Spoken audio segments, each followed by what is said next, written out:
Oi, pessoas! Tudo bom? Imagino que vocês vão se perguntando quando os episódios finalmente voltam, né? Fiquem tranquilos, vim aqui para acalmar o coração de vocês e dizer que já temos data para retornar. E eu estou muito ansiosa para que vocês ouçam os novos casos que vêm por aí. E são muitos casos. Como eu já disse para vocês, essa temporada será a temporada, se Deus quiser. Então, tá vindo aí, gente, tá vindo aí. Antes deste mês acabar, nos próximos dias, avisarei a vocês lá pelo nosso Instagram a data exata do domingo que voltaremos, mas estou aqui adiantando para vocês que é antes do que vocês imaginam. Agora, bora para mais um caso. O caso da Rua do Arvoredo tornou-se um dos crimes mais conhecidos do Brasil e também um dos mais bizarros. Envolve imigrantes, degola, um casal de assassinos e linguiças. Porto Alegre, sede da província de São Pedro do Rio Grande do Sul, tinha entre mais ou menos 40 mil habitantes quando o século XIX encaminhava-se para o fim.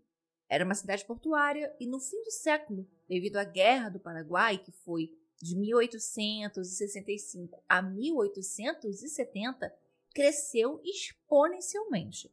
Recebeu telégrafo, dinheiro da monarquia para investir em infraestrutura. Todo esse caso ocorre entre 1863 a 1864, quando o nosso querido Brasil ainda era um império. O golpe republicano só aconteceria 26 anos depois. Então, Dom Pedro II ainda era imperador e ele já era imperador do Brasil há 32 anos.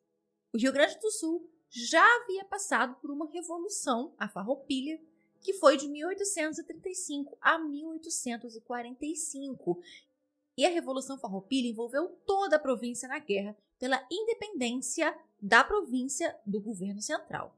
Liderada por Bento Gonçalves, General Davi Canabarro, Giuseppe Garibaldi e Teixeira Nunes, os estancieiros gaúchos uniram-se para enfrentar o Império. No mesmo período, começou a chegada de ondas de imigrantes de língua alemã, assim como também de outras línguas, outros europeus, para a região sul do Brasil, que tinha um clima bem mais similar ao da terra natal deles. A população da província cresceu de sobrenomes Gertal, Renner, Drenner, Adams.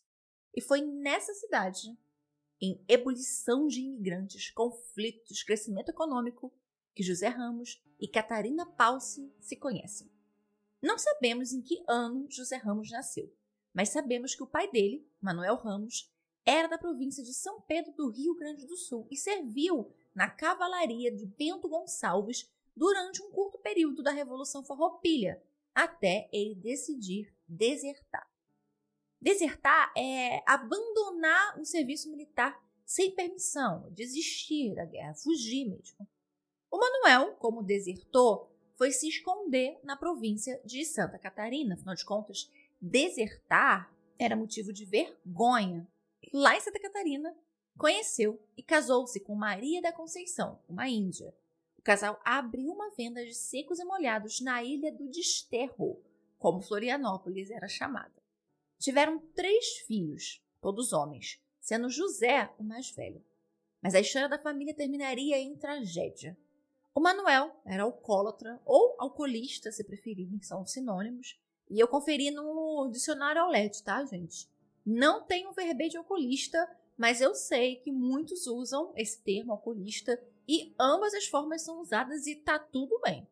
Bem, sempre que o Manuel bebia, ele se tornava muito violento e acabava agredindo a Maria da Conceição. O José, um dia, já cansado de ver a mãe apanhando violentamente, pega uma faca para defendê-la do pai e acaba o esfaqueando. O Manuel é socorrido, mas morre em 2 dias devido aos ferimentos.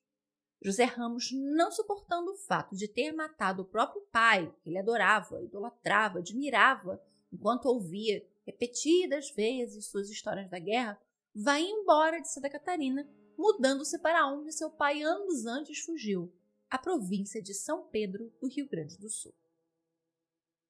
Começa a trabalhar como soldado da polícia, mas acaba sendo expulso da corporação ao tentar degolar um preso, Campara, o apelido de José Domingos da Costa.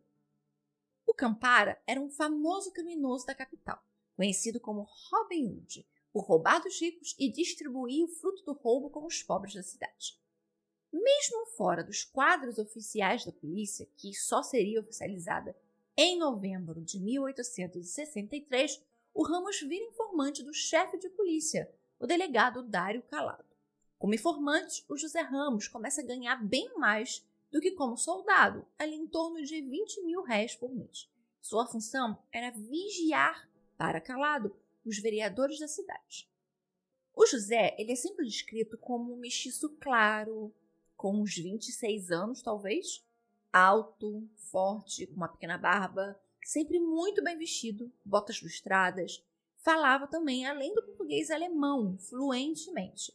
Lia muito e amava música e teatro. Sempre também ia à missa e sempre participava do Te Deum.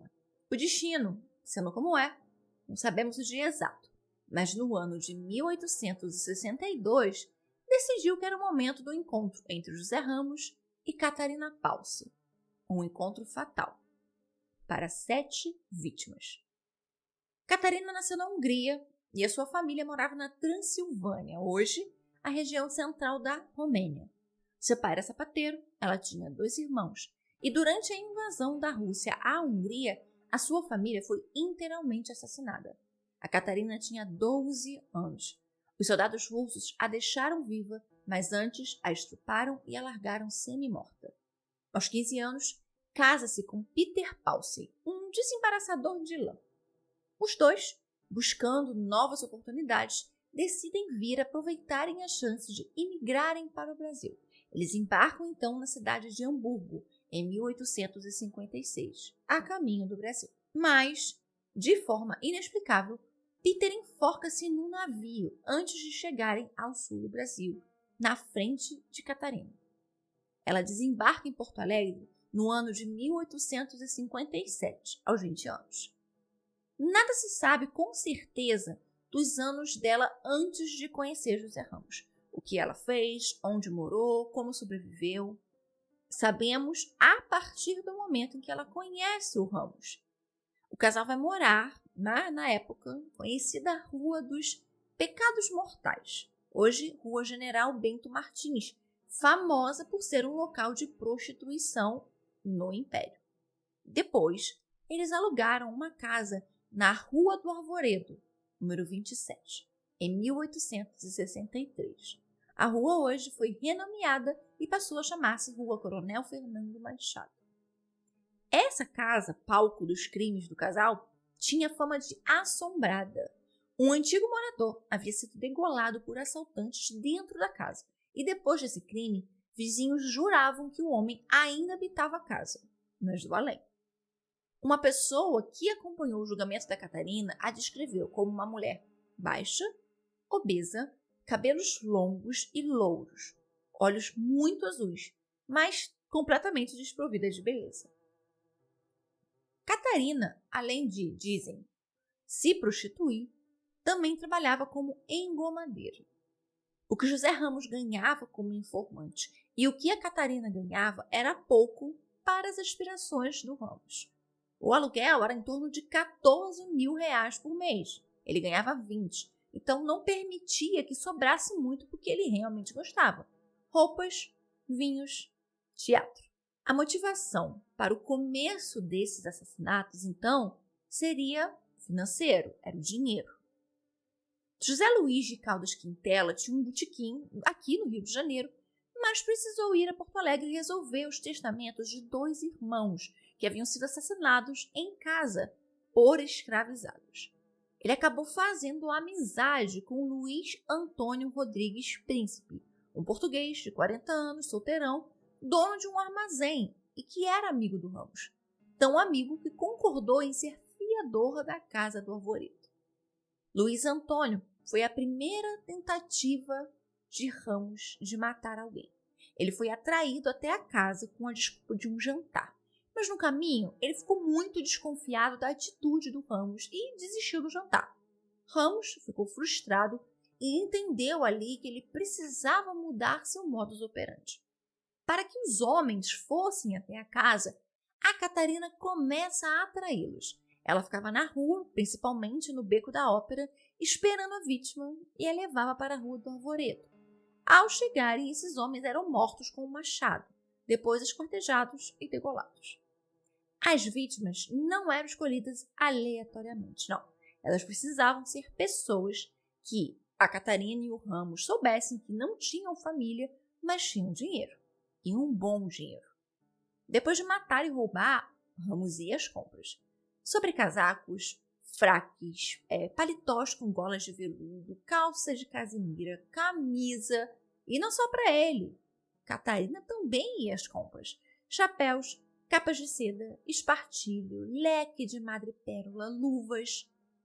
O Ramos comprava charutos Havana, alugava escravos para andar na rua, porque já viu aquelas gravuras de liteiras do século retrasado ali, mais ou menos no século XIX? Então, tipo umas cadeiras fechadas e que eram carregadas por escravizados? Então, ele alugava essas liteiras e esses escravos para poder ficar andando na rua, porque só pessoas com muito dinheiro, barões, viscondes, viscondessas, pessoas com títulos de nobreza que andavam com isso. Então, grandes fazendeiros, pessoas que tinham dinheiro.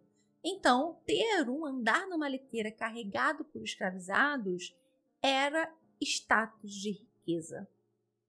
Ele também comia lagostas, farinha láctea, sim, gente. Já existia farinha láctea, não exatamente como a gente conhece, mas já existia farinha láctea. Ele bebia vinhos, bebia cerveja importada, e aí o dinheiro acabava. E quando o dinheiro acabava, o Ramos novamente caía na tristeza por alguns dias, mas ele levantava e disposto a voltar a caçar até achar a próxima vítima. Porém, as controvérsias na história dos crimes da Rua do Arvoredo começam quando um terceiro elemento entra no caso. Karl Gottlieb Klausner. Klausner nasceu na Saxônia em 1828, ali aproximadamente. Ele era um tecedor de meias lá na Saxônia antes de migrar para o Brasil em 1861. Já em Porto Alegre, ele abre um açougue na Rua da Ponte, nos fundos da Igreja das Dores, que hoje é a Basílica Nossa Senhora das Dores, que é onde o Ramos e a Catarina primeiro foram morar. A Rua da Ponte, em 1863, hoje é a Rua Riachuelo, faz esquina com a Rua General Bento Martins, que era a Rua dos Pecados Mortais. E foi assim, então, que os três se conheceram e ficaram muito amigos, ali por volta de junho de 1863. O alemão vivia e dormia no próprio açougue. Sendo Catarina húngara, com origem alemã, e Ramos fluente no alemão, eles se comunicavam tranquilamente. O Décio Freitas, em seu livro O Maior Crime da Terra, defende a história de que os três amigos, juntos, é que elaboraram um plano de ganhar dinheiro. A Catarina atrairia as vítimas, como ela já vinha fazendo, homens sempre, e levaria eles até a Rua do Arvoredo.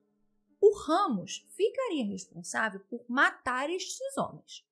Depois de mortos, o Karl resolveria o problema dos corpos. A carne seria retirada, os ossos colocados em ácido ou então jogados no rio Guaíba, e com a carne destes homens mortos, o Karl faria linguiças. As linguiças, que também recebiam outros tipos de carne, também recebiam temperos, era misturado depois, ensacado na tripa, eram produzidas e teriam sido oferecidas primeiro nas casas do presidente da província, do chefe da polícia, do bispo, pessoas de alta classe social da cidade, sabe? E depois o que sobrava é que era vendida no próprio açougue. O José Ramos então vira ajudante do Klausner e aprende a manejar facas e cortar carne. Porém, no início de setembro de 1863, o Ramos vai até o açougue do Klausner, acompanhado de um outro alemão, Karl Hoffmann. É noite. Ramos entra com a chave extra que possuía. Hoffmann espera do lado de fora, conforme Ramos pede. Diz que não irá demorar. O açougueiro dorme. Ramos o mata e com o machado esquarteja Klausner. Os pedaços ele coloca em um baú grande do próprio Klausner. Os pertences do agora morto são postos em outro baú menor. Ramos vasculha todo o estabelecimento e pega 85 mil réis, mais do que 4 vezes o que ele ganhava por mês. Os baús são carregados por escravizados contratados até a Rua do Arvoredo.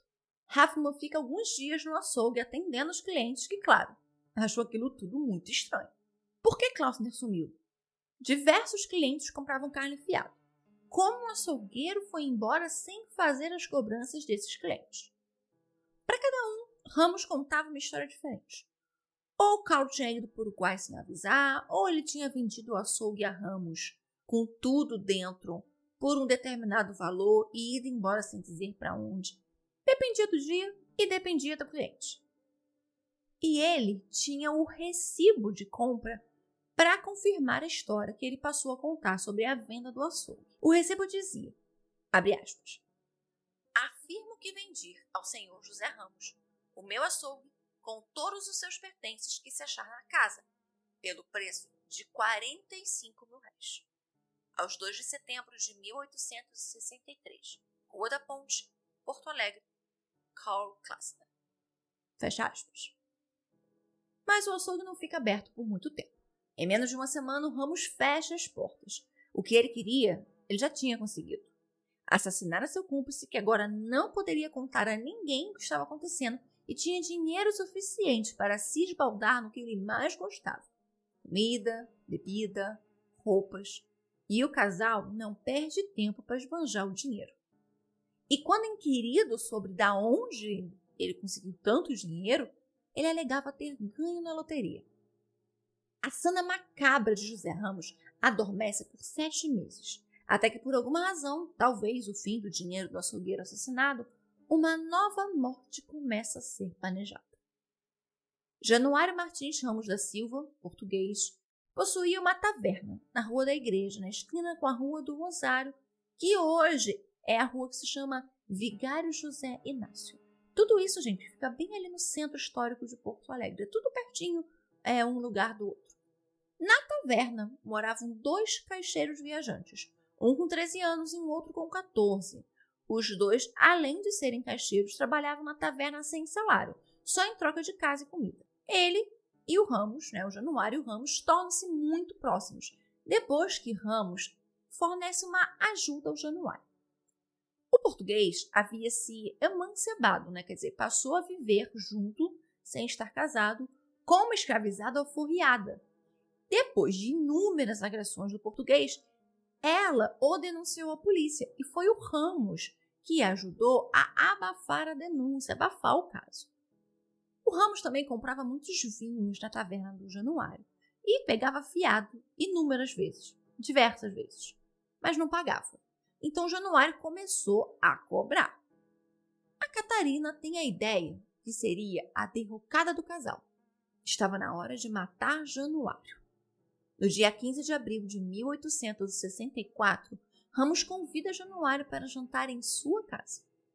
Os jantares naquela época, gente, é interessante, sabe? Como é que os costumes mudam com o passar do tempo, principalmente com o passar dos séculos. Os jantares, eles eram servidos em horários muito, muito diferentes do que a gente conhece.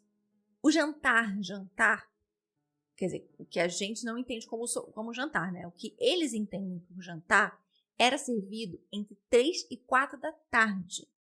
Então, assim, o almoço era 10 da manhã, que eles chamavam de almoço. Era 10 da manhã. E aí vinha um jantar, que era entre 3 e 4 da tarde, e depois das 7 horas da noite, vinha a ceia.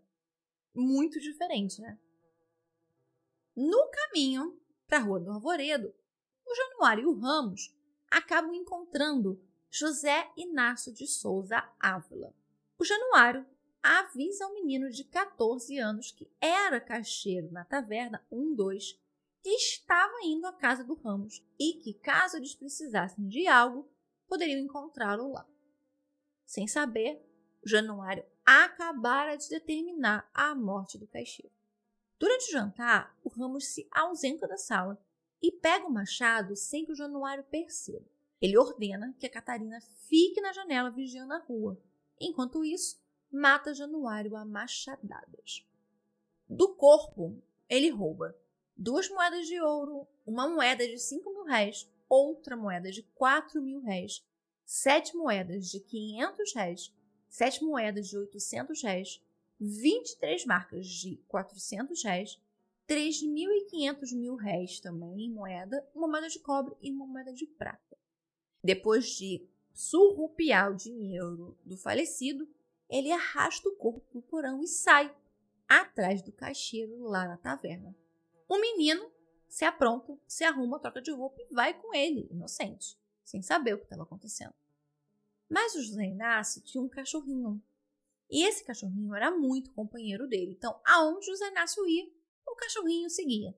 E, como sempre, o cachorro o seguiu até a casa do José Ramos.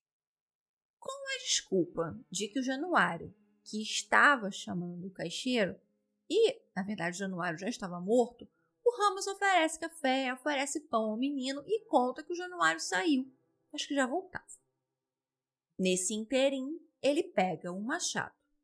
Só que o José Inácio percebe o que vai acontecer e ele tenta ainda correr, porém, em vão. O menino de 14 anos não era páreo para o machado do Ramos. O Ramos acerta 2 golpes na cabeça do pequeno caixeiro.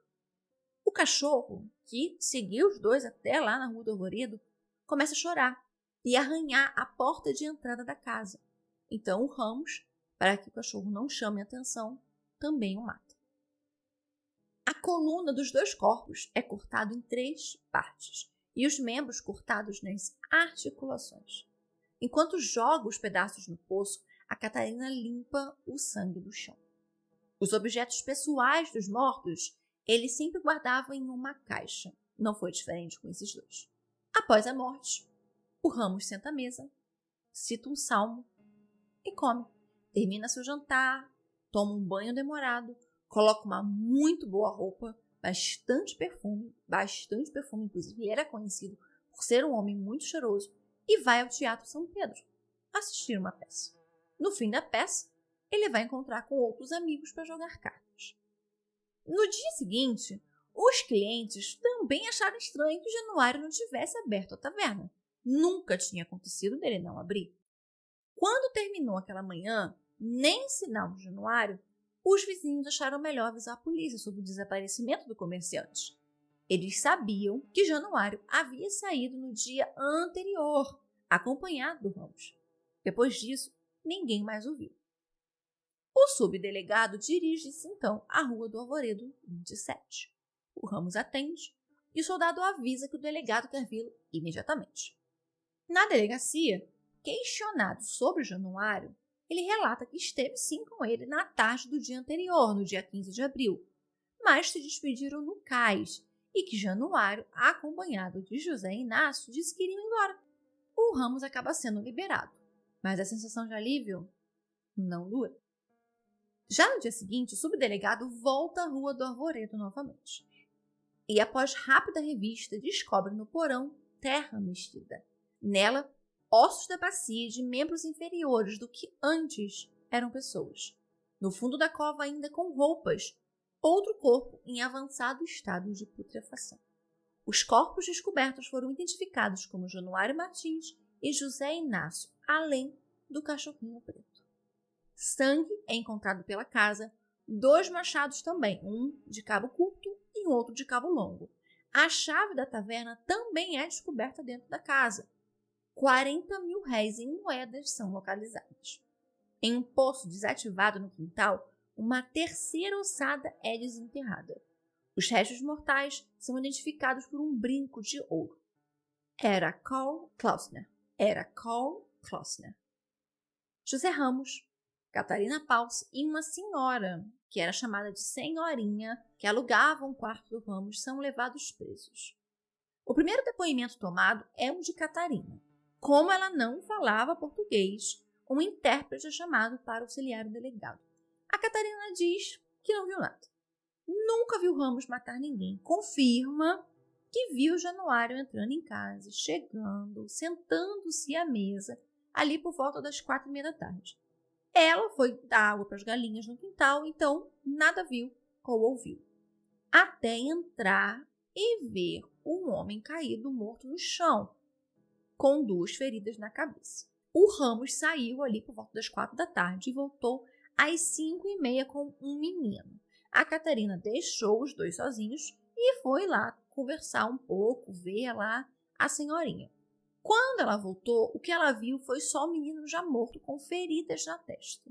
O segundo depoimento da delegacia foi do José Ramos, que negou tudo. Ele deu a entender que um mulato que ele conhecia, mas que ele não sabia o nome, não sabia onde morava e que estava com ele naquele dia. E que os corpos que foram encontrados na casa foram todos culpa da Catarina e de um homem chamado Henrique, também um alemão. Sob Karl Klausner, ele afirma ter comprado o açougue por 45 a 60 mil contos de réis. O último depoimento foi da senhorinha. Ela relata que sim, viu um homem entrar na casa naquela sexta-feira. Às 5 da tarde, saiu para entregar roupa e voltou depois das 6 da tarde. Na sala tinha um menino sentado no sofá, comendo. Ela não achou estranho, foi para o quarto dela, mas viu quando a Catarina fechou as portas da cozinha e as portas da sala, ali durante a noite. E uma parte da casa, essa parte que a Catarina fechou, ficou fechada até mais ou menos mais 11 da noite. Quando as portas se abriram, ela viu que a Catarina estava lavando sangue no chão, mas dizendo que era de uma galinha que o Ramos teria matado. O alemão, Henrique Hittmann, tinha 24 anos e era ferreiro. Morava em um hotel e trabalhava nas barcas da cidade. Ele foi ouvido e contou que esteve, sim, na casa da Rua do Arvoredo durante 4 dias. Inclusive, ele tinha até emprestado dinheiro para o Ramos. Os dois se conheciam há muito tempo, há anos, mas se afastaram e tinham voltado a ter contato uns 3 meses antes dos crimes. Como a polícia não encontrou nada que o envolvesse no crime, o liberou. Na porta da delegacia, a população se amontoou pedindo justiça e querendo invadir o local para matar os linguiceiros da Rua do Arvoredo. Até o momento da prisão e também da descoberta dos corpos, todo o caso era um crime de interesse financeiro. Essa era a motivação. 2 pessoas foram assassinadas e enterradas porque o Ramos queria roubá-las e também para que nada fosse descoberto, eles não fossem pegos. Depois do crime, começou a surgir os boatos de que a carne dos mortos teria sido usada na fabricação de linguiças. E aí esse boato se alastrou para Porto Alegre mais rápido que fogo. Os jornais da época começam a chamar o caso de o maior crime da Terra. Os crimes da Rua do Arvoredo tornaram-se conhecidos em todo o mundo naquela época. Bem, a senhorinha foi solta por falta de evidências que provassem qualquer participação dela naquilo tudo. O Ramos apresentou um recibo da venda do açougue, como eu disse para vocês que ele dizia que tinha, com uma data de setembro de 1863. Bem, tanto o recibo, que tinha um erro na assinatura, inclusive, porque ele assinou Klausner com K, ao invés de C. Então, tanto esse recibo quanto outros vestígios encontrados na casa foram examinados por dois peritos, George Pfeiffer e Rudolf Appenzeller, e os resultados dos exames grafotécnicos e do corpo de delito foram entregues em maio de 1864. Eles confirmaram que a assinatura do recibo da venda não pertencia ao açougueiro da Rua da Ponte. A letra, inclusive, foi comparada com a assinatura do passaporte do Karl. Os julgamentos, tanto do Ramos quanto da Catarina, são marcados para os dias 12 e 13 de agosto de 1864. O Ramos é condenado por um júri à pena de morte na forca pelos assassinatos de Januário e de José Inácio, e a mais 14 anos pelo homicídio de Karl Klausner. A Catarina foi condenada a 13 anos e 4 meses. Depois de muitos pedidos de falar novamente com o delegado, a Catarina é ouvida e ela diz que precisa confessar seus crimes, mesmo já estando condenada. Então, em 1868, a Catarina alega ao novo chefe de polícia, o Gervásio Campelo, que o Ramos e o Klausner eram muito amigos. Quase toda noite estavam juntos. E a ideia de usarem ela para matarem homens e ficarem com o dinheiro e os pertences desses homens partiu dos dois. A decisão de se desfazer dos corpos, esquartejando e usando a carne, foi de Klausner. Fazer linguiças ali era, de acordo com ele, seria uma forma mais fácil de se livrar daquele corpo. Quando perguntada se ela havia consumido a linguiça, ela afirmou que sim, mas só um pouco e somente uma única vez.